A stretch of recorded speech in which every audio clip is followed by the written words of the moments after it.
স্বৈর শাসকের পলাতক গোষ্ঠী, ওত পেতে থাকা শিয়াল শকুন, ওত পেতে থাকা হায়নারা এখনো এই বাংলাদেশে অরাজকতা সৃষ্টির জন্য পায়তারা চালাচ্ছে। তো সাধারণ জনগণ যদি এই ওত পেতে থাকা হায়নাদেরকে প্রতিহত না করে, তাহলে আগামীতে এরা আবারও বিশৃঙ্খলা সৃষ্টি করার অপচেষ্টা চালাবে।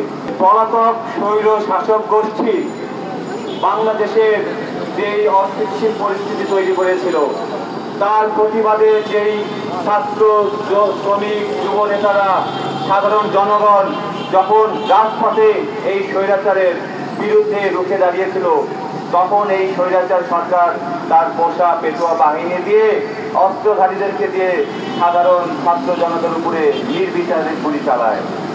এর কারণে হাজার হাজার নেতাকর্মী এবং সাধারণ জনগণ গুলিবিদ্ধ হয়ে প্রায় হাজার খানেক সাধারণ জনগণ ছাত্রসহ নিহত হয়েছে।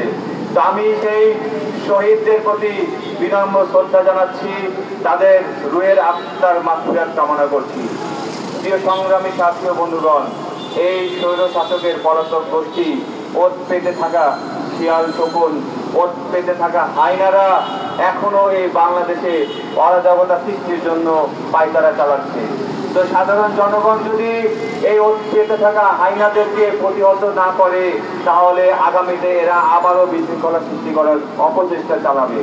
তো আমি সাধারণ জনগণের প্রতি আহ্বান জানাচ্ছি, আপনারা সজাগ থাকুন, আপনারা ঐক্যবদ্ধ থাকুন, আপনারা প্রতিটা পাড়া মহল্লায় ইউনিট গড়ে তুলুন। এই গণ অধিকার পরিষদের পক্ষ থেকে আপনাদেরকে সর্বোচ্চ সহযোগিতা করা হবে এবং গণ অধিকার পরিষদ সারা বাংলাদেশে যেই পরিমাণে সাধারণ জনগণের মধ্যে যে আন্দোলনের বীজ বপন করেছে, এই আন্দোলনকারীদেরকে নিয়ে আগামীতে ইনশাআল্লাহ রাষ্ট্র সংস্কার করব এবং বাংলাদেশ বিনির্মাণ করব আপনাদেরকে নিয়ে।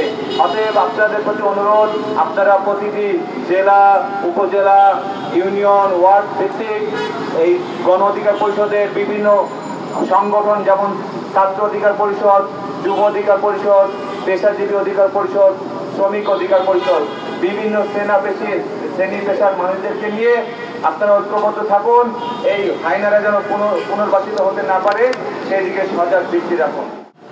বাংলাদেশে লুটপাট করে বাংলাদেশ থেকে পালিয়ে গিয়েছে হাজারো ভাই, হাজারো বোনের রক্তের বিনিময়ে আমাদের অর্জিত হয়েছে 2024 সালের স্বাধীনতা।